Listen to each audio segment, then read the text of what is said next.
어, 안지환 교수님 이렇게 다시 초대해 주셔서 너무 감사드리고 늦은 시간에도 이렇게 많이 나와주신 원우님들께 오늘 시간들이 아깝지 않도록 이 메타버스에 대해서 함께 이렇게 이야기 나누면서 여러 가지 모색하시는 창업이라든지 어떤 하시는 일들에서 메타버스를 적용하시는 데 있어서 함께 협업할 수 있는 그런 계기가 될 수 있게 인사이트를 드리는 그런 시간이 됐으면 좋겠습니다. 제가 이제 제 소개를 하기 전에 제가 가지는 제목은 메타버스를 저는 이제 2016년부터 VR을 3D로 만들면서 2년이 돼서 이제 메타버스를 계속 하고 있는데요. 그런 측면에서 제가 이제 보면 조금 이렇게 여러 강의들을 하고 강의를 했을 때 서로 교감들이 되는 측면들이 기존에는 메타버스를 하신 분들이 대부분 기술 쪽에 장점들을 가지고 계신 분들이 많은데 저는 이제 예능 PD로서 넘어와서 VR 콘텐츠를 만들고 콘텐츠에 대한 축적들이 있고 그것들을 바탕으로 해서 콘텐츠 측면에서 메타버스를 이야기하다 보니까 조금 관심을 많이 가져주시는 것 같습니다. 그리고 이 콘텐츠적인 측면에서 보면 한 70~80%가 지금 저는 메타버스 생활 속에 있으시다라고 보고 제가 하고 있는 이제 이 실사 기반의 3D 콘텐츠, 스테레오스코픽 3D VR 쪽 그쪽만 아직까지 크게 비즈니스가 안 열렸기 때문에 그런 점에서 이제 전진이라는 다양한 측면에서 이미 메타버스가 펼쳐지고 있고 그것들이 어떻게 확장될 것인가 그리고 3D VR이라는 측면에서는 어떻게 전진해 갈 것인가 그런 차원에서 할 이야기들이 좀 있어서 좀 빨리빨리 진행을 하도록 하고요. 지난번 그 2기 강의할 때는 CES가 그때 딱 끝나자마자여가지고 CES가 마침 원래 CES는 메타버스하고 모빌리티에 포커싱을 했었기 때문에 처음 인트로 할 때 이제 CES에서 메타버스가 다시 이제 부각된 측면들 그걸 이제 모티브로 시작을 했었는데 요즘은 뭐 챗 GPT가 나오면서 여러 이야기들이 나오고 지금 이 제목에서도 나오듯이 이제 그동안 그렇게 뜨겁던 메타버스, 블록체인, NFT는 다 어디 갔나 그런 이야기들을 하고 있는데 이 기사가 제가 보기엔 상당히 잘 쓰셨더라고요. 결국은 안에 내용들 들어가 보면 그런 내용입니다. 이게 AI가 메타버스를 한데 묶으면 퍼즐 한 조각이 될 수도 있다. 그런 이야기를 하는데 저는 전적으로 동의하고요. 그런 측면에서 이제 메타버스 같은 경우에는 좀 내용들을 말씀드리고 하겠지만은 좀 더 구체화돼야 되는 측면들 그리고 기술적으로도 좀 더 축적돼야 되는 측면들 그런 측면들이 있기 때문에 그런 면에서 이제 시장이 아주 시기상조라고 보는 측면들이 있는데 기본적으로는 저도 마찬가지지만 이 AI 제너러티브 AI를 활용한 이 챗 GPT가 나오게 되면서 결국은 메타버스를 더욱더 앞당기고 활성화시킬 수 있는 계기로 지금 가고 있다라고 생각을 하고요.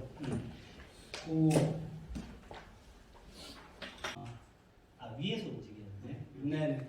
이게 이제 2017년도에 제가 이제 VR을 만들고 여러 가지 기술적인 한계들을 느끼면서 시간들이 와야 되겠구나라고 생각했었던 그림이거든요. 그때부터 이제 강의들을 하면서 AI와 빅데이터가 중심이 돼서 모빌리티가 자율주행이 되는 모빌리티가 한 축이 되고 IoT가 한 축이 되고 그다음에 이제 VR, AR은 이제 컨텐츠적인 측면에서 이 XR로 가는 이 방향만 있는 건 아니지만 기존의 2D 컨텐츠들이 활성화되지만 그냥 이제 이 3D 몰입을 더욱더 강조하는 그런 방향으로 가는 이 전개에 있어서 중심이 AI와 빅데이터가 될 수밖에 없다라는 생각을 하고 시간들을 기다렸던 네네. 그래서 지금 말씀드린 대로 챗GPT 나오면서 많은 분들이 이걸 통해서 시간들이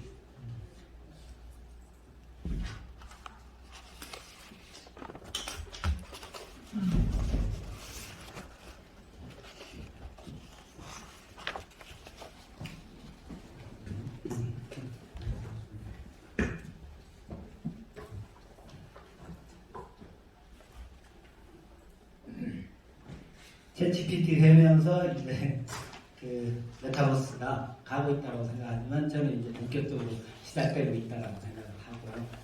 아까 참 도면에서 하나 이제 추가가 안 돼 있는 게 여기 가정하고 관련 있는 블록체인 이 기반에 그때 당시 17년 말 그때 당시만 하더라도 블록체인 이런 개념들이 일반적으로 활성화되기 전이었기 때문에 안 들어가 있는데 개인적으로는 그 기반으로 5G, 6G가 연결하고 클라우드가 연결하는 것처럼 여러 가지 유통적인 측면에서 거래적인 측면에 있어서는 이 블록체인이 기반이 될 거라고 저는 생각을 하고 여기 1기, 2기 과정들을 가지면서 수업 들으시는 분들하고 오늘도 그런 시간들 가지게 될 것 같은데 서로 인사도 하고 그러면서 1기 분들하고는 MT도 한번 갔었습니다. 같이 이렇게 해서 그때만 하더라도 굉장히 시장도 좋고 작년이었으니까요. 작년 여름쯤이었으니까 그래서 같이 여러 가지 모색도 하고 그랬는데 작년 말부터 갑자기 여러 가지 경기가 안 좋아지고 그러면서 이제 조금 더 활성화할 수 있는 계기들은 갖지를 못했습니다. 오늘도 잘 이야기들을 나누시고 서로 인사이트를 공유하면서 여러 가지 일들을 모색해 보는 계기가 됐으면 하고요. 저는 92년도에 SBS가 이제 처음 생겨가지고 이렇게 지금과 같은 콘텐츠가 폭발하는 그 전까지만 하더라도 사실 대한민국 콘텐츠가 조금 단순하고 그랬던 상황들에서 SBS가 뛰어들면서 이제 지상파 간에도 경쟁이 이루어지고 공채 2기로 이제 예능 PD로 입사를 했습니다. 그렇게 해서 이제 짧게 말씀드리면 저는 이제 서울대 경제학과를 나왔는데 그것이 알고 싶다를 한다고 SBS를 들어갔었거든요. 그런데 이제 처음에 이제 예능의 분위기가 좋고 거기 오신 분들이 굉장히 유명하신 분들도 많고 그런 분들이 이제 이렇게 속된 말로 오시고 그러니까 그 당시만 하더라도 교양이 그렇게 재미가 있을 때가 아니기 때문에 예능을 좀 이렇게 터득을 하고 한 5년, 6년 있다가 그 교양으로 넘어가면 조금 다른 그 다큐멘터리 교양들을 할 수 있지 않을까 생각을 하고 뛰어들었다가 인생이라는 게 쉽지 않더라고요. 한 10년을 예능 쪽이 지금은 많이 달라졌지만 코미디와 쇼가 대세다 보니까 그런 측면에서는 이제 제가 갖는 장점들이 그렇게 부각되지가 않으니까 고전을 좀 많이 하고 고심을 하고 그러면서 근데 그게 약이 돼가지고 이제 지금은 많이 보편화된 리얼 버라이어티라 그래서 인포메이션이 있는 그런 것들을 예능적으로 가져와서 이렇게 접목하는 건데 그 최초가 이제 신동엽의 있다 없다라는 프로그램을 기획하게 됐는데 그게 이제 인터넷이 처음 생기면서 텍스트에서 이 이미지와 동영상으로 싹 넘어가던 한 2004년도 그 분위기에서 그걸 이제 모티브로 포착을 해가지고 그 인터넷에 존재하는 여러 가지 인포메이션들을 방송에 갖고 와서 그걸 이제 연예인들 붙여가지고 흥미를 어떤 합성 사진에서 보여지는 재밌는 상황들을 모티브로 해서 연예인들을 활용해서 특히 신동엽의 그 굉장히 재기방장한 그런 말담에 입담에 힘입어가지고 있다를 선보이면서 이제 예능 PD로서 조금 나타나기 시작했었고 그런 인터넷에 있는 인포메이션을 다뤘다면 이제 그 이후에 강호동의 스타킹은 그 안에 이제 인물들, 캐릭터들, 일반인들이지만 굉장히 재밌는 분들이 많은 것들. 그때만 하더라도 유튜브가 생기기 전입니다. 2005년 때 2006년 그 유튜브가 생기기 전에 저희들도 이제 옛날에 아까 전국 노래 자랑이라든지 그런 전통들이 있다 보니까 그런 걸 모티브로 해서 여러 가지로 인터넷에 존재하는 재밌는 분들의 이야기들을 강호동이라는 캐릭터를 통해서 딥하게 그런 스토리들을 찾아내서 제주도 어떤 모티브가 되지만 실제로 스타킹이 갖는 힘이라는 것은 그분들이 갖는 그 안에 어떻게 해서 그런 재주들을 갖게 되는가 그런 것들을 깊숙하게 찾아 들어가면서 스타킹을 풀어갔고 사실 제가 스타킹을 계속 할 때까지만 하더라도 아메리칸 갓 탤런트 같은 경우에도 그 제주에 포커싱이 많이 돼 있었는데 스타킹이 이렇게 전개되고 그러면서 갓 탤런트도 상당히 스토리에 천착한 그런 형태로 갖고 지금 거기는 시리즈를 계속하면서 지금도 그 방향으로 이렇게 가고 있는데 그렇게 해서 이제 있다 없다가 스타킹을 통해서 이제 여행 TV로 조금 부가를 하다가 2016년에 이제 마크 저커버그가 한국에 왔을 때 오클러스 인수하고 그러면서 그 당시에 이제 삼성이 기어 VR을 만들고 그러면서 SBS가 정부 과제로 그 VR 플랫폼과 콘텐츠를 만드는 그 이슈가 발생하는데 그 상황에서 좀 고민을 하다가 자원을 했습니다. 예능 PD로서는 나이가 들면 조금 그런 측면들도 있고 어쨌든 스타킹을 통해서 이렇게 정점을 가본 그런 상황들 그리고 그 당시 분위기로는 이 VR이 진짜 큰 시장이 금방 열릴 것 같은 그런 희망을 가지고 이제 갔었는데 그렇게 해서 이제 VR들을 시작하게 됐던 거죠. 오늘 강의 내용의 주 내용도 이제 그 어떤 식으로 초창기에 카메라들을 세팅하고 그 다음에 지금은 상당히 보편화됐지만 아이돌들을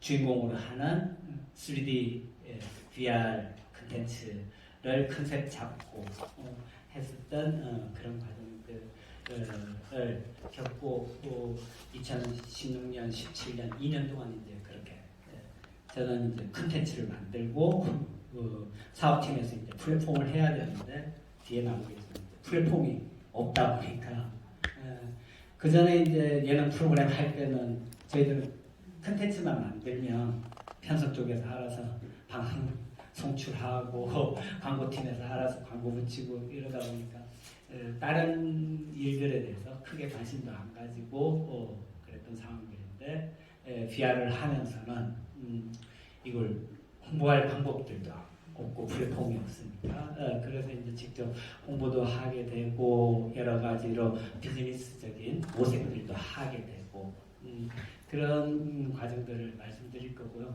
그렇게 진행되다가 2017년 말이 이제 정부과정 끝나면서 분위기도 살짝 꺾이는 상황들이었고 VR이 분위기가 꺾이는 상황이었는데 회사에는 분명히 올 것 같다.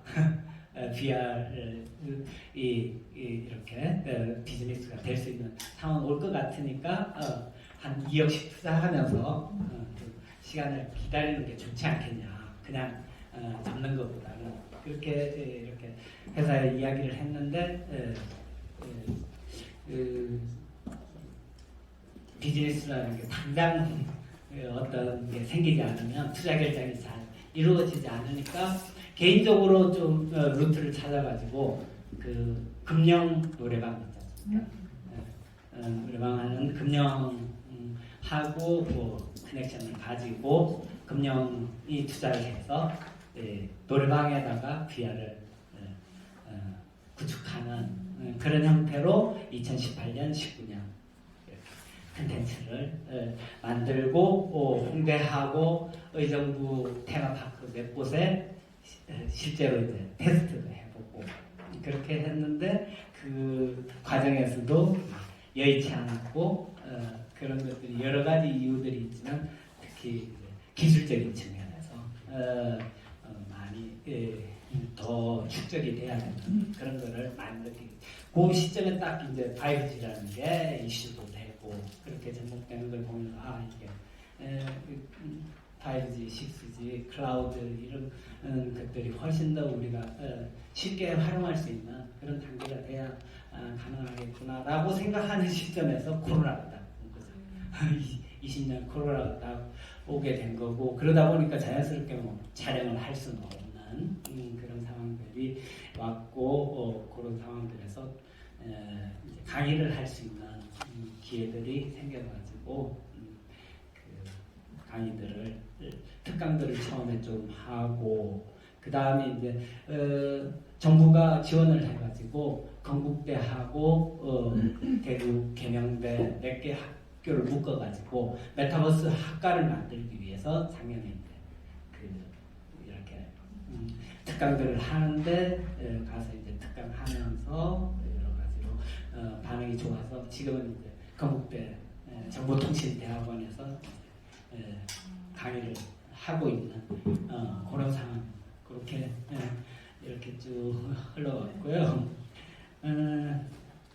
오늘 그 일반적으로 이제 메타버스에 대해서 그 당시에 지금은 이제 핫하게 좀 덜해졌지만 20년, 21년 이럴 때 이제 메타버스라는 개념이 나오고 진짜 골드러시처럼 메타러시가 일어났을 때 그게 그렇게 될 수밖에 없는 상황들에 대해서 저 나름대로 컨텐츠 입장에서 기술 입장 조금 일반적으로 보신 거하고는 조금 다른 그런 이야기들을 드릴 거고 그 다음에 이제 메타버스 이번에는 뭐 간단히 지나가고 유형에 대해서 4개의 유형들을 일반적으로 이야기하는데 그런 4개의 유형들에 대해서 말씀드리고 그 다음에 이제 메타버스 구성 요소는 아마 시간 때문에 건너뛰고 마지막에 특징들을 좀 이야기 드리면서 마무리를 하게 될 것 같습니다.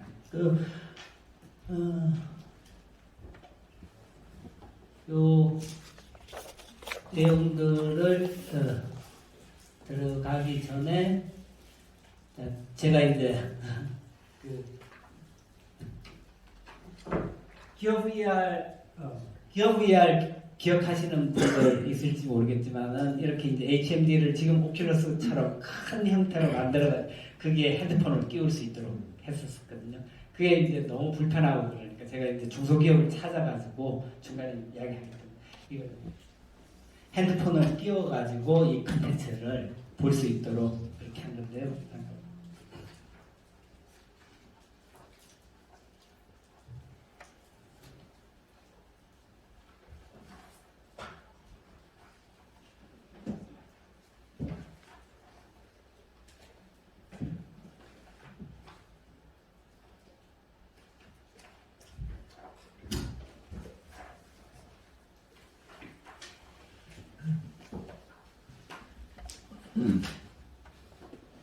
이게 마마무라는 친구들인데 이 당시만 하더라도 상당히 신인이 되었습니다.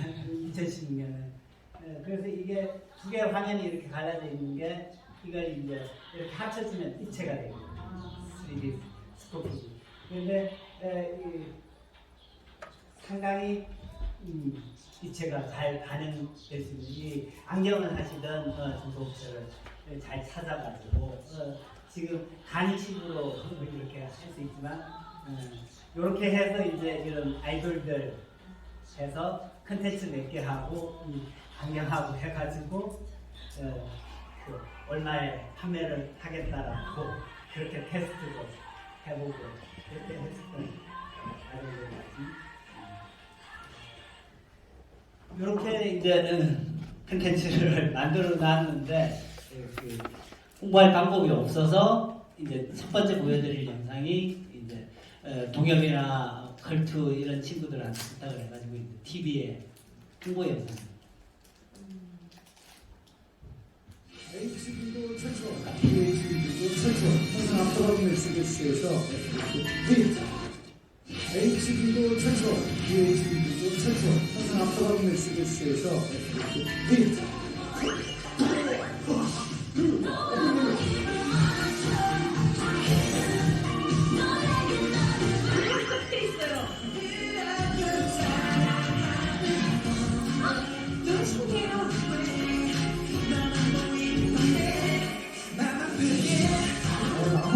지금 요 화면들, 요 뒤에 있는 화면들이 VR 영상들이고 그 안에 이제 USB. 한국은 진짜 상당히 가보는데 아니 아래에서 보고 이거 진짜 시간이 진짜 생각보다 그 이상이에요. 매일 보고 싶은 SBS VR 즐길 수 있습니다. 기대 많이 해주세요. 이렇게 해서 이제 그 방송 안에 오른쪽은 보축이죠. 이 전체 화면이 크게 이렇게 홍보를 하고 그랬지만은 사실 그 당시에는 이제 VR을 잘 모르시는 분들이고 HMD도 거의 경험을 못 하시던 분들이니까 그냥 이제 이렇게 VR을 만들었다, SBS가 한다, 그 정도를 알리기 위해서 이제 이렇게 시도를 했었던 거고요. 그 다음에 이제 보여드릴 영상은 그렇게 이제 시간이 흐르고 제가 이제 강의를 하면서 작년에는 재작년, 작년 이때쯤에는 이제 가상인간 이렇게 아바타 캐릭터 이쪽으로 메타버스 이야기가 나오면서 메타버스 플랫폼 이야기가 다시 나오고 그렇게 됐을 때 제가 이제 같이 하는 팀들을 찾아가지고 메타버스 플랫폼을 혹시 그 BTS 친구들이 그 포트나이트에서 그 다이너마이트 처음 오픈한 그 영상 보신 분 있으세요? 없으시죠? 나중에 중간에 보여드릴 텐데 그것만 하더라도 아바타가 상당히 그냥 이렇게 팔짝팔짝 뛰는 그런 정도인데 움직임을 꽤나 많이 주고낸 그렇게 시작한 게 약간 클럽을 상징으로 해가지고 조금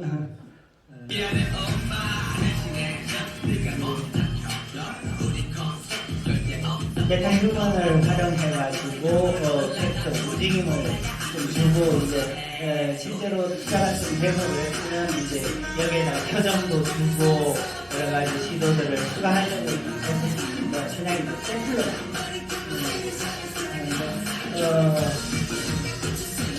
지금도 일부 퀄리티는 전세계적으로 많이 괜찮은 팀이라서 같이 이제 이런저런 이야기를 진행하면서 시간들이 무르익거든요.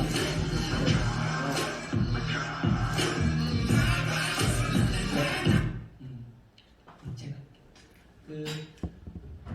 그런 식으로 요거하고 이제 비교가 되게 제가 이제 조금 관계하는 그 의료 쪽에서 메타버스에 돌입하는 쪽이 있는데 거기는 이제 기술을 영국 맨체스터 친구들한테 이제 20년 초, 21년 정도 샘플을 받아보고 맨체스터 팀 한번 비교를 해보시면 우리가 나쁘지 않다라는 거를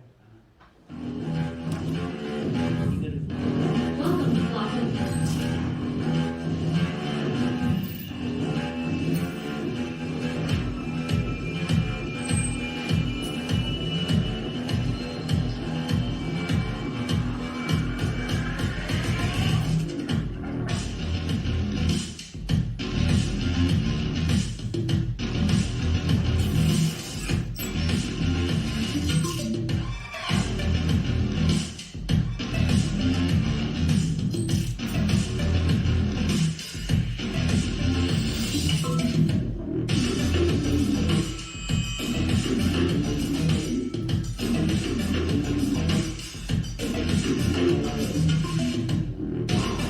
보여드릴 게 많아가지고 짧게 지나가겠습니다.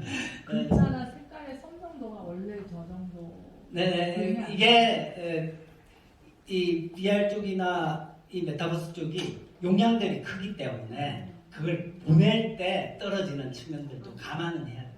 네, 원본이 어느 정도 될지 모르겠지만은 제가 만든 컨텐츠들도 이걸 이제 그 수업하기 위해서 오큘러스를 한번 이렇게 전송하고 메일 용량이나 이런 것들이 다 전체 용량 해봐야 15기가 이 정도밖에 안 돼요. 결국 그러면 유저가 사용하다가 굉장히 피로감을 빨리 느끼고. 아직까지는 그런 점들을 그러면 이거에 대한 또 유시스 타임 자체도 굉장히 이게 쇼튼될 수 있는 거잖아요. 네, 그런 측면들이 아직까지 존재하는 건 사실입니다.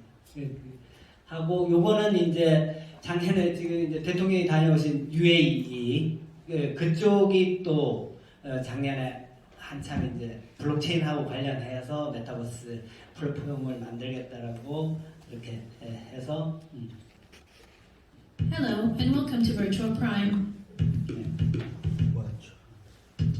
샘플들을 Virtual Prime's pilot launch was Cardano Island. And now, come see more of what we have to offer you, WAFI, in our world. We believe a world is about more than just owning land and having space.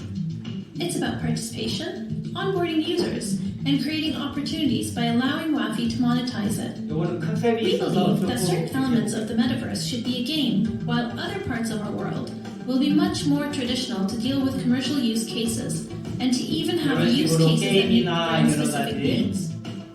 파트들을 This is a sample of 앞포가 what our 되는 architecture looks like. 그런 식으로 You can choose between small, medium, and large pods depending on what you see fit for Wafi's brand. Welcome to Wafi's Lobby. The lobby is where Wafi's brand personality can really shine. Here, you can display your logo and your brand's colors, tone, and voice and be creative within our themes. From the lobby, you can navigate to various rooms. One of the rooms you can visit from Wafi's Lobby is the V-Space. Here is your V-Space. The V-Space is where Wafi can display all of their NFTs and show them off regardless of artwork or collector's items such as V-Flex. You can also enter our multi-user screening room from Wafi's Lobby. In the screening room, you can invite Wafi's audience to host conferences, trainings, seminars, demos, brand launches, and so much more. These are Wafi's land deeds. They will provide the resources that will allow you to gamify the metaverse. In turn, Wafi will have the ability to do more with their land, such as to create utilities, forge new NFTs. 그건 아니었습니다. 네네. 상당히 컨셉이나 이런 것들이 많이 쓰이고 그렇지 않습니까? 그게 제가 앞에 보여드린 클럽 고 퀄리티를 가지고 저희들도 저런 식으로 파트들을 주고 플랫폼을 진행을 해보려고 준비하는 와중에 이렇게 서치를 하다 보니까 저 친구들이 이렇게 하고 있다 그래서 좀 놀라기도 하고 이렇게 하면서 그 비교를 하고 그랬었던 상황들이고요. 그 다음에 이제 보여드릴 거는 이제 마지막으로 가기 들어가기 전에 이렇게 이제 가상인간 아바타 말고 이제 VFX가 우리나라가 굉장히 뛰어나거든요. VFX 그러니까 이 퍼포먼스를 할 때 백이 되는 세트들을 현장에 가지 않고 이루어지는 형태입니다. 요거는 이제 디스패치가 10년이 됐는데 어쨌든 연예인들을 많이 다루니까 그 친구들 다뤘던 사진전을 하면서 그 소개 영상으로 지금 뒤에 있는 백이 디펙트로 만들어요. 거의 현장에 있는 것으로 느껴질 수 있도록 요 반 정도 되는 공간에다가 친구 데려다 놔서 하고 반나절 돌려서 촬영하고 만들어 현장에 있는 거 이런 가상인 같은 것도 그렇고 브이캡도 그렇고 그 나라가 퀄리티가 괜찮기 때문에 여러 가지 오래를 알고 그런 측면도 있고 이런 K-pop IP 파워와 이런 기술력들이 있기 때문에 앞으로도 메타버스 시장이 열렸을 때 경쟁력 내는도 괜찮을 거라고 생각하고 해볼 만하다고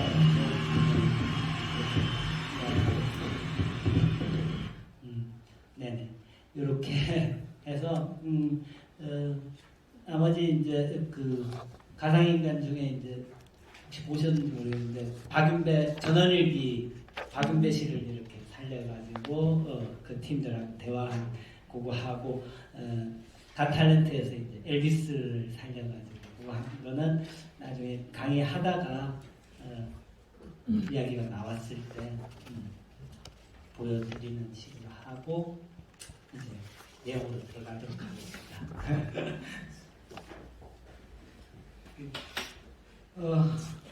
저는 이제 아까 처음에 말씀드렸다시피 메타버스 이렇게 이야기가 시작되고 핫해졌지만은 제가 이제 중요하게 보는 플랫폼은 유튜브하고 인스타그램이 있었기 때문에 이 메타버스라는 환경들이 쉽게 사람들한테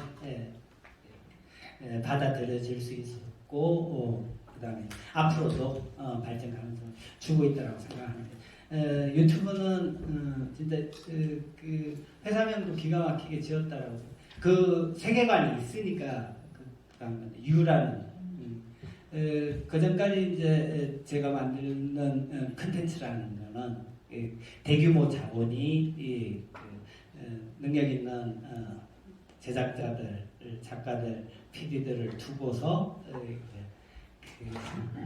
스토리와 캐릭터와 구성을 좀 임의로 만들어서 이렇게 판타지, 워너비 형태로 이렇게 던지면 그게 예쁘거나 재밌거나 지적이거나 그런 형태로 이렇게 압도해서 던지면 그걸 일방적으로 이제 수용할 수밖에 없는 그런 형태로 좀 컨텐츠가 이루어지는 상황에서 유튜브가 등장하면서 사실 지금도 유튜브는 아무나 만들지는 못하거든요.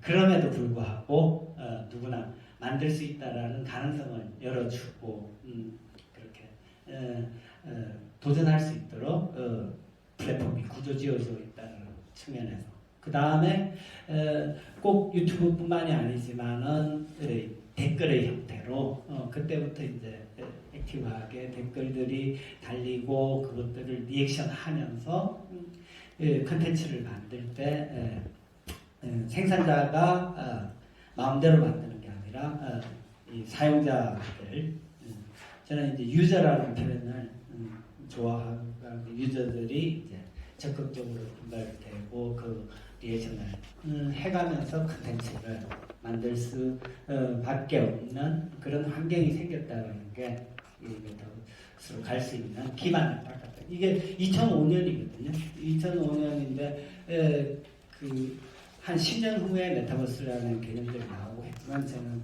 거기서부터 시작됐다라고 생각하고 메타버스가 이제 본격화되는 시점에서는 이제 U를 지나가지고 I라는 개념이 저는 굉장히 중요하다고 생각합니다.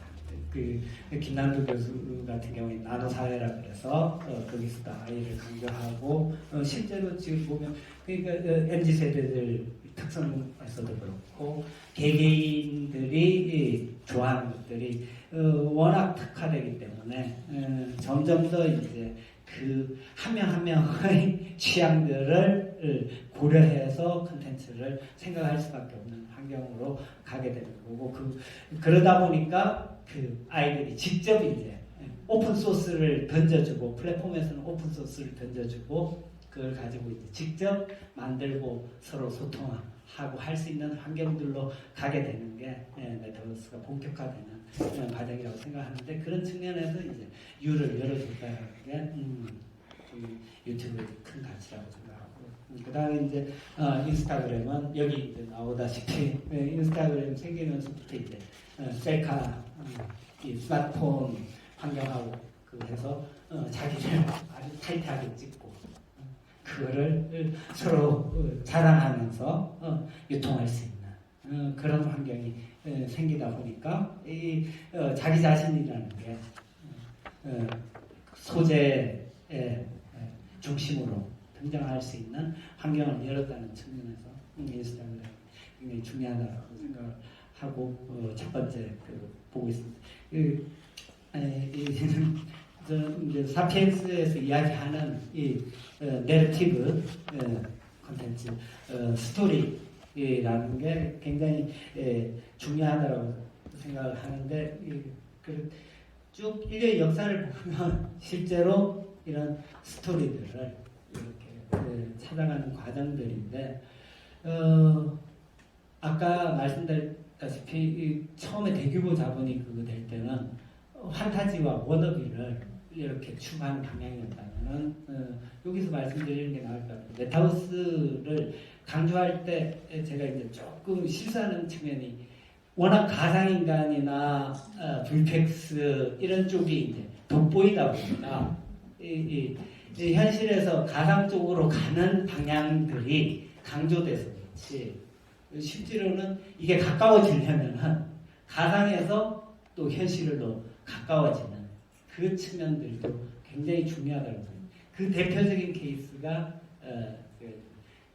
넷플릭스의 더 글로리 같은 경우에 현실적인 리얼리티를 훨씬 더 확 집어넣어가지고 그 이쁜 캐릭터에다가 그거 하고 거기에 보면 송혜교가 이 공당한 모습들 같은 경우에 그냥 확 보여주지 않습니까? 그런 것들이 리얼리티의 방향으로 확 끌어당겨가지고 저는 이 메타버스로 가는 그 방향에 있어서 중요한 방향이다. 가상으로 가는 방향. 아바타나 이런 가상인간을 통해서 가상으로 가는 방향도 중요하지만 현실로 더 가까이 오는 방향들이 중요하다고 생각하는데 그게 보면 이 컨텐츠의 역사를 봐도 이 소설이나 뭐 그림이나 이게 낭만주의와 리얼리티 사실주의를 넘나들면서 왔던 이 역사에서 그렇게 보여지고요. 사실 영화에서 TV로 넘어갈 때 중요한 혁명이 있었거든요. 이 컨텐츠가 그 전에는 찾아가서 봐야 되는 환경이었는데 집에 가만히 편안히 있는데 그 컨텐츠들이 그것도 무료로 이렇게 배달돼서 이렇게 볼 수 있게 됐다라는 거는 이 컨텐츠를 생활에 가까이 하고 활용도를 높이고 하는 측면에서 엄청나게 중요한 혁명들이 일어났는데 그 이상으로 유튜브가 아까 말씀드린 대로 사용자가 훨씬 더 주도가 돼서 이루어질 수 있게 됐다는 측면에서 굉장히 중요한 변화라고 생각합니다. 그 다음에 이제 두 번째 메타버스가 일어날 수 있었던 게 MZ 세대들이 갖는 뒤에 특성들을 좀 말씀드리고 하겠지만은 이 친구들이 갖는 그런 특징들, 장점들을 가지고 성장하고 그 다음에 이 친구들이 경제력을 갖는다는 게 굉장히 큰 점으로 저한테 와닿더라고요. 지금 여기 여러 가지 이제 대표적인 플랫폼들이 있는데 뭐 성공적인 것도 있고 제페토만 하더라도 지금 살짝 이렇게 여러 가지 비즈니스 모델 때문에 고민하고 그런다고 하는데 로블록스는 지금 잘 가고 있거든요. 그런데 그 로블록스 처음에 이제 상장 가고 그럴 때 이슈 포인트, 홍보 포인트가 됐던 게 어릴 때부터 이제 이 로블록스의 게임 만들던 친구가 거기서 번 돈 가지고 스탠포드인지 프린스턴인지 그 대학 입학할 때 거기서 번 돈으로 자기가 자기 학비를 대고 갔다라는 그런 이슈가 될 정도로 결국은 이 메타버스 플랫폼이라는 거는 P2E, G2E들이 C2E, G2E들이 갈 수 있는 그런 여건들이 열려야 되고 그게 중요한 특성이 돼야 되는 그런 측면들에서 그거를 소화할 수 있는 MZ세대 영상에 굉장히 밝고 자기 개성이 강하고 요거는 보여드릴 그 BTS 애들이 다이너마이트 소개한 게 이게 포트나이트라는 게임 사이트인데 이런 식으로 이제 자기들 요 앞에 있는 요 친구들이 이제 아바타 캐릭터인데 여기서 지금 하면 이제 그렇게 이제 살짝 뛰어다니고 그런 식으로 리액션 주고 그러면서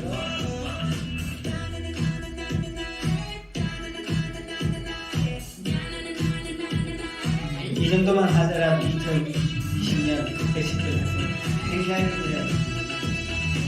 새로운 시도였고 그랬기 때문에 오늘 낮에도 이제 VC 하시는 분하고 미국에서 이제 VC 하시는 분하고 이 비즈니스를 하는 데 있어서 사실 기술적인 측면들도 중요하지만 그걸 어떤 식으로 퍼포먼스 하느냐가 굉장히 중요한 이런 정도에서 지금은 사실 가상인간이나 이쪽으로 가면 엄청나게 빨리 발전된 건 사실인 거죠. 그 다음에 이제 제페토 뭐 이렇게 있는데 요 내용들은 지나가도록 하고요.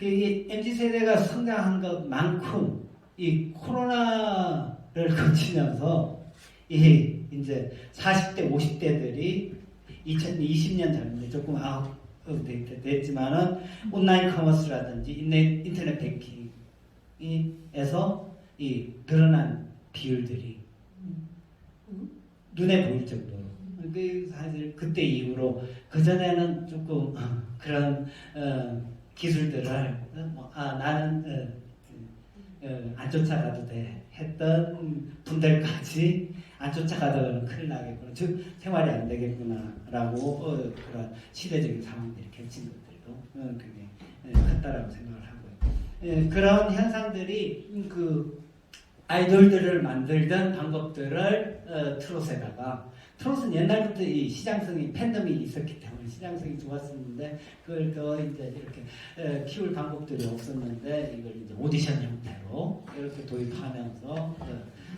상당히 재미를 보게 된 케이스였던 거고 그 다음에 지금은 조금 시간이 지났지만 스트리트 우먼 파이터라고 여자친구들이 이렇게 댄싱하는 친구들 오디션 했을 때 시청률은 뭐 2%, 1% 엠넷에서 했었기 때문에 2% 뭐 이렇게 나왔었지만 워낙 이슈들이 되고 그러다 보니까 이 친구들 지상파나 여러 가지 케이블에서 섭외하고 실제로 출연하면 시청률들이 2, 3%씩 뛰고 그런 일들이 이런 것들이 이제 여러 가지로 젊은 친구들이 갖는 관심사들을 쫓아가는 그런 형태로 나타나고 그 다음에 줌 많이 사용하시지만 줌 통해서 여러 가지로 이제 이렇게 회의 화상회의들을 보편화되고 이렇게 되다 보니까 결국은 이제 이 온라인이라는 게 선택이 아니고 필수로 갈 수밖에 없구나 이런 환경들이 조성된 게 굉장히 크다고 생각을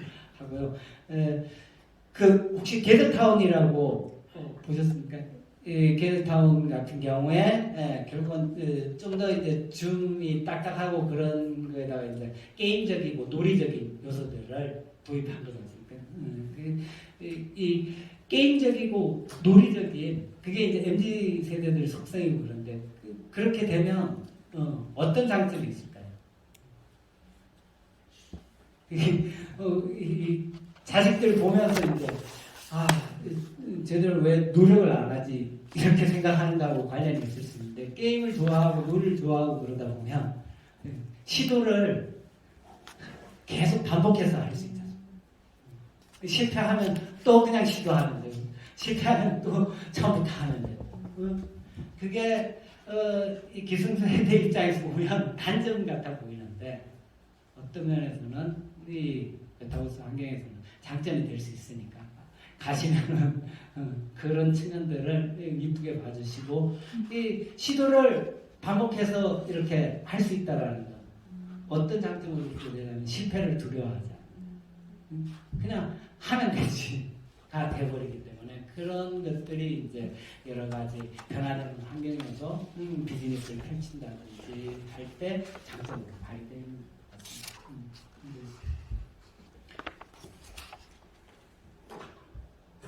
네, 이거는 메타가 이제 그런 면에서 막 앞서니까 게르타운보다 더 나가서 이제 이 VR 환경에서 그걸 하겠다라고 하는 게 이제 이렇게 우리가 마이너리티 리포트 보면 그거 한 것처럼 이렇게 HMD 쓰고 이제 이런 환경들이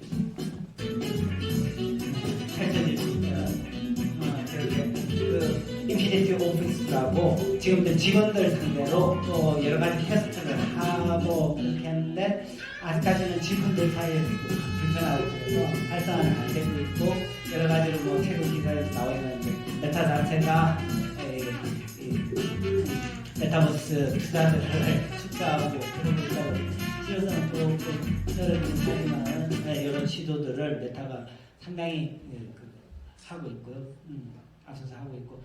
그 이제 저는 애플이 올 6월달에 이제 스마트 글래스를 내놓겠다고 MR 형태에서 그걸 내놓겠다라고 그렇게 이야기를 하고 있는데 그게 상당히 티핑 포인트가 되지 않을까. 개인적으로도 지금까지 이제 기다려온 16년부터 이렇게 쭉 하면서 예능으로 돌아갈까 뭐 고민도 하고 그랬었는데 기다리게 만든 장본인이기도 하고 그거 하는데 이 기사들을 보면 이제 내부 반대도 많고 그랬는데 팀 쿡이 그 전까지는 전부 다 이제 잡스 작품이잖아요. 애플 잡스 작품인데 본인 작품으로 내놓을 수 있는 거, 그 다음에 발전 가능성을 보고 굉장히 6월달 그 일반 공개를 위해서 3월달에 그 사장단을 100명 사장단들한테 보여줬었고 그게 이제 오픈은 안 됐었지만 거기 리액션에서도 뭐 이렇게 근데 이제 여러 가지로 뭐 사양이라든지 이런 것들은 애플을 믿는 입장에서 기존에 나와 있는 것들보다 좋을 거라고 생각을 하는데 가격이 3,000불이다 보니까 오큘러스 같은 경우에 오큘러스 프로가 1,500불에 내놨다가 900불로 올 초에 다운할 정도로 이제 가격 경쟁력 면에서 이렇게 내리고 있는데 그걸 3,000불에 내놓는다고 했을 때 그런데 이제 그런 측면에서 또 나오는 기사가 제 기대하고는 다를 수 있겠지만 스마트 글래스가 스마트폰 같은 그런 디바이스 혁명을 일으켜 주기를 바라는데 그거보다는 애플 워치처럼 액세서리 개념으로 스타트하고 그걸 가지고서 이유들을 풀어가지 않을까 그런 이야기들이 이렇게 나오고 있어서 개인적으로 어쨌든 6월달을 상당히 기다리고 있습니다. 그거 하고 저는 이 VR이 환경이 안 열리는 것들을 보면서 이 모빌리티에서 모빌리티 안의 공간들이 또 VR HMD 스마트 글래스 안에 있는 환경들과 같은 역할들을 할 거라고 생각을 해서 상당히 기대를 하고 있는데 이런 측면들은 지나갈게요. 그렇게 하고 제슨 황이 이야기하면서 메타버스라는 게 많이 이야기를 되고 그랬지만 엔비디아도 저는 굉장히 주목해서 보고 있습니다. 엔비디아 자체가 옴니버스라고 3D 플랫폼 해서 이렇게 3D를 강조한 저는 이제 2D 콘텐츠가 지금 스토리 면에서 뭐 촬영 기술 면에서 너무나 뛰어나기 때문에 특히 한국 기술들이 뛰어나서 이제 글로벌하게 지금 더 글로리 이후로는 요번에 킷메이크도 그렇고 이렇게 던지면 거의 세계 순위에 들어갈 정도로 그런 반응들이 당분간 올 거라고 생각하는데 그런 환경들에서 이게 컨텐츠적으로 힘을 가지려면 3D가 돼야 되고 라이브가 돼야 된다고 생각을 하는데 그런 측면에서 이제 조금 기술적인 축적들이 필요하겠죠. 요건 시간이 없어서 그거 하고 메타버스 유형을 일반적으로 이렇게 하는데 오그멘테이션하고 시뮬레이션 그리고 익스터널하고 인티메트 이렇게 4분면으로 나눠서 오그먼트 리얼리티 증강현실 이제 뒤에 VR 이야기를 해야 되기 때문에 여기서 간단하게 말씀드리고 지나가겠습니다. 증강현실은 뭐 여러 가지 포켓몬 이렇게 대표돼서 이야기되지만 그냥 일반적으로 이야기할 때 핸드폰이 증강현실의 가장 일반적인 형태, 활용 형태라고 이야기를 하고 있거든요. 그러니까 여러 가지 데이터나 이런 것들이 핸드폰에 띄워가지고 결국은 터치하고 이렇게 사용할 수 있도록 가는 게 터치라는 게 굉장히 중요한 하고요. 그 다음에 이제 라이프 로깅 같은 경우에 SNS로 대표되는 라이프 로깅 형태는 SNS를 통해서 여러 가지로 서로 간에 이야기들 주고받는 그런 형태로 이미 진행이 되고 있지 않습니까? 물론 이제 이게 메타버스로 가면서는 이걸 더 몰입감을 갖도록 하기 위해서 아바타 캐릭터들도 들어가게 되는 거고 부캐도 들어가게 되는 거고 이런 식으로 이제 몰입도를 높일 수 있는 방법들을 통해서 또 이제 발전은 하겠지만 이미 열려 있는 시장들이라고 볼 수 있는 거고 거울 세계로 가는 이제 미러월드 같은 경우에는 구글어스처럼 이제 지도 서비스로 대표되는 어떤 사물들이나 대상들을 이렇게 복제해서 갖다 놓고 거기서 이제 인터넷 온라인상에서 이렇게 비즈니스가 일어날 수 있는 그런 환경들을 만드는 거. 그 다음에 이제 가상인간 들을 통해서 이제 인간들까지도 여러 가지 활용될 수 있는 이 인터넷상에서 활용될 수 있는 형태로 가는 방향들 그런 측면들에서 이제 그걸 여기에 이제 좀 더 챗GPT라든지 여러 가지 AI적인 그런 요소들이 들어가게 되고 그러면 훨씬 더 이제 인간으로서 거리감들을 좁혀가지고 활용도가 높아지게 되고 가상세계 같은 경우에 이제 게임 쪽으로는 아까 이야기했던 포트나잇이나 로블록스 이런 쪽으로 해서 상당히 VR 적인 측면들에서 성장도 많이 돼 있고 지금도 잘 가고 있는 편이고 P2E라든지 그런 식을 통해 가지고 이제 메타버스 환경에서 좀 더 이제 사용자들에게 수익들을 가져갈 수 있는 그런 형태로 해가지고 좀 진행이 되는데 제가 이제 10분 남지 않은 시간 동안 마지막 이제 VR 아까 말씀드렸던 그 VR 3D VR이라는 게 어떻게 처음 이제 쭉 지나가면서 잠깐씩 보여드리겠습니다. 이게 이런 식으로 라이프 로깅에 대해서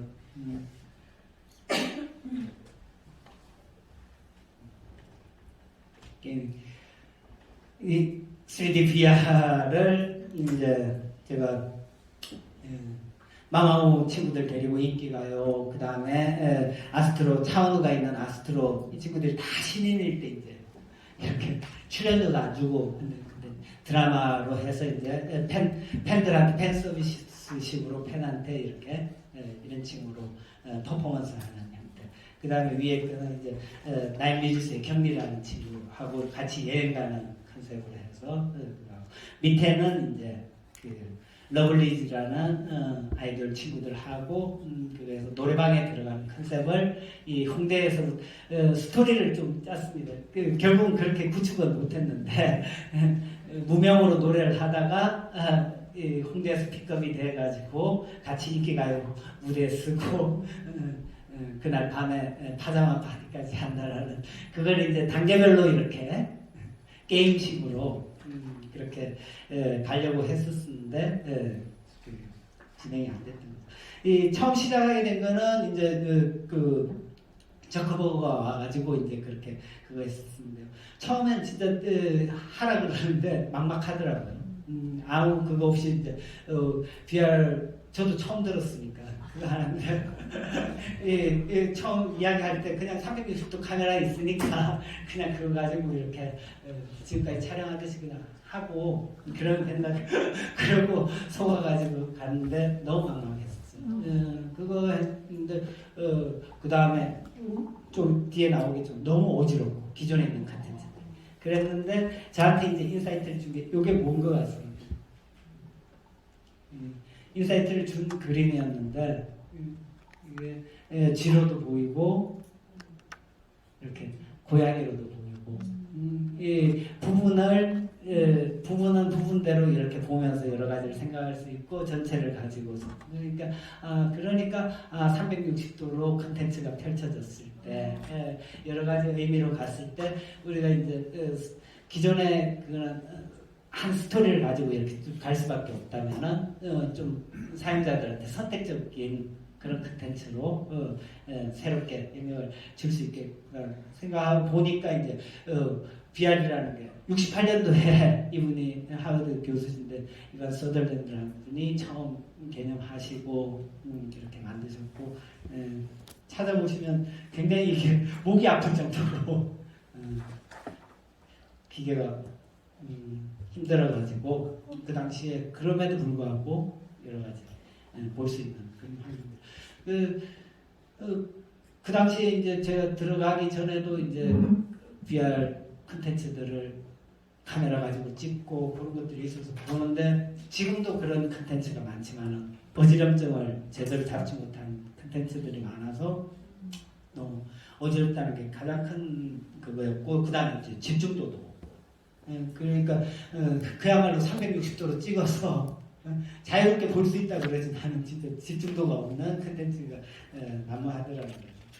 그래서 어쨌든 우리가 이제 영상들을 그 전에 만들 때는 히치콕이라는 분을 굉장히 높게 그 전까지만 하더라도 여러 가지 스토리를 만드는 데 있어서 고민들이 많고 그랬는데 이분이 이제 목적의식적으로 이렇게 몽타주 형태로 해서 이걸 블록 샀듯이 스토리들을 그림들을 쌓아가지고 사람들이 그 감정들을 쌓아갈 수밖에 없도록 이렇게 하신 그런 측면들 그 다음에 이제 그 당시에 남자친구라는 드라마가 박보검이하고 송혜교 하는 드라마인데 사실 이 두 명이 굉장히 탑이라서 그렇지 탑이라서 시청률은 거의 9% 10% 이렇게 나왔지만 스토리가 별로 없어가지고 그거 했는데 이 보여드리지 못하는데 타이트샷이 예술입니다. 그냥 보고 있으면 여자친구들 입장에서는 내 남자친구가 박보검이고 남자들 입장에서는 내 여자친구가 송혜교구나 이렇게 느낄 정도로 그런 그림들 소화하고 하는 측면에서는 그거 했기 때문에 그렇게 보여줬어요.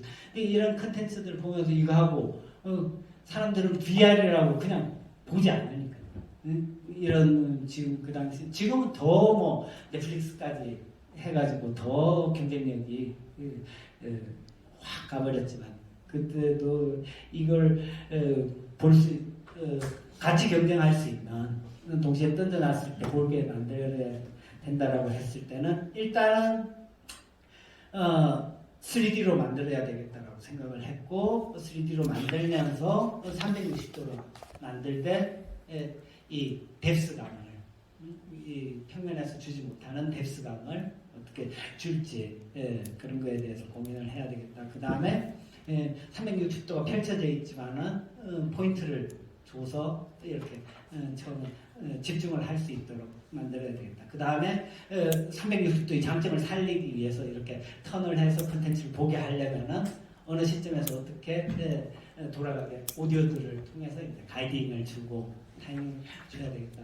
이런 측면들을 고려를 해가지고 이 생동감과 현장감을 주기 위해서 최초로 이제 이 타이트샷하고 그 풀샷을 할 수 있게 카메라를 꺼내가지고 리그를 따로 만들고 해서 타이트샷하고 그걸 분리해서 촬영을 시도를 했었습니다. 기술팀들 같은 경우에 이게 VR 같은 경우에 기존 것들도 360도를 스티칭 해야 되는데다가 이 커트까지 그거 하면 너무 멀미가 난다고 반대하는 거를 해보자. 어차피 정부가 되니까 실패하면 내가 책임질 테니까. 그러고 이렇게 시도했었고 촬영했던 장면들입니다.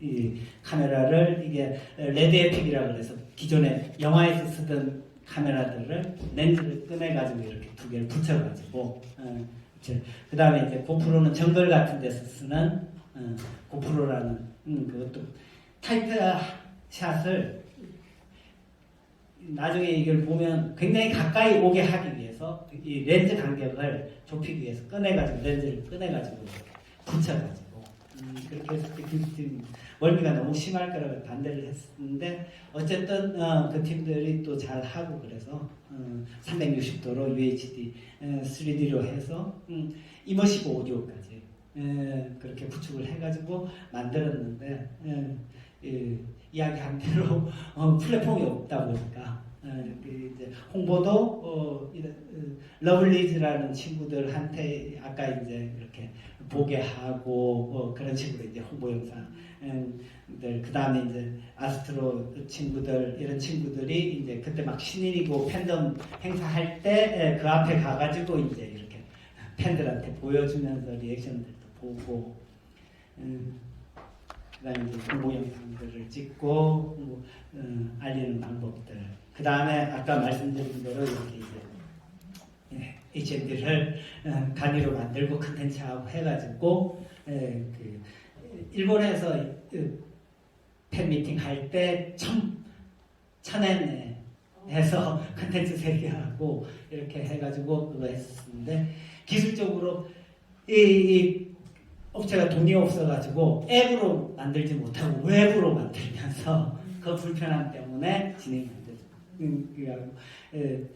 그 다음에 이제 지금 많이 없어졌지만 홍대하고 이런데 막 테마파크 생길 때 거기에도 집어넣어보고 그랬는데도 활성화는 잘하는지 이게 17년도까지 그고 18년도 19년도에는 금명하고 해서 이제 노래방에다가 이렇게 만들어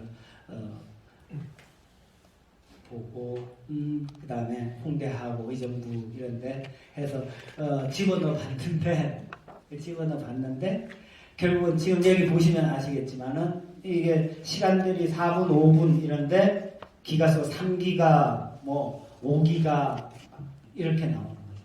그러니까 이걸 그 부스에다가 넣어가지고 컴퓨터에다가 돌리니까 한 10분 지나면 뜨거워서 있을 수가 없는 이게 기가수가 높으니까 그러고 버퍼링은 말할 필요도 없고 그러다 보니까 이게 그때 시점에 5G가 나오고 그러면서 이게 5G, 6G 이런 기술들, 클라우드 이런 기술들이 좀 더 무르익어야 되겠구나 그렇게 생각을 하면서 위로를 하면서 이제 그렇게 진행을 했었던 거고요. 네, 이렇게 해서 제가 만든 컨텐츠까지 소개하면서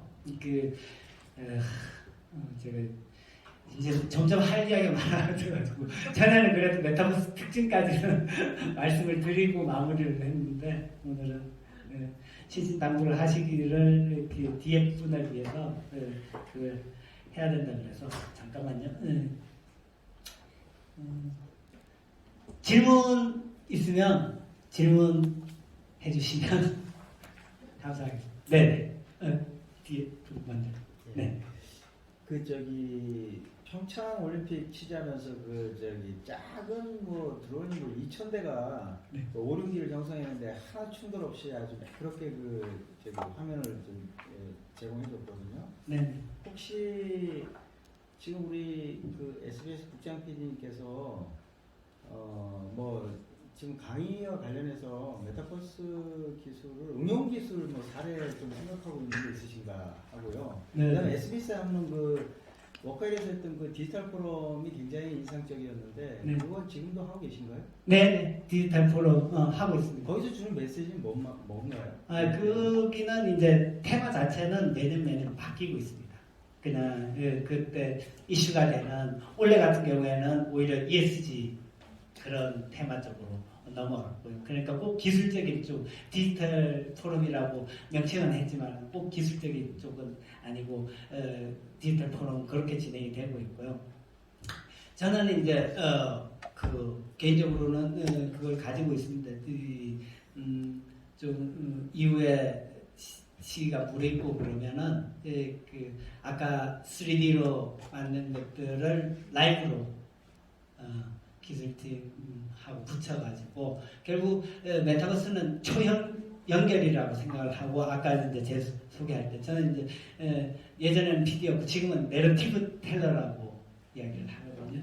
그러니까 결국은 기술적인 그 다음에 컨텐츠적인 어떤 능력들을 가지고 있는 분들을 묶어서 연결해서 그 세계관들이 있는 어떤 그런 큰 덩어리를 던지고 그걸 가지고서 구현해내는 그 한 축을 이제 3D를 라이브로 하는 그런 측면을 하고 그 다음에 노래방을 한 경험들이 버리기는 아까운 경험들이기 때문에 오디오 AI 기술들하고 지금 챗GPT 나오는 그런 것들하고 접목을 해가지고 차세대 노래방 쪽으로는 이렇게 비전을 가지고 해보려고 하고 있습니다.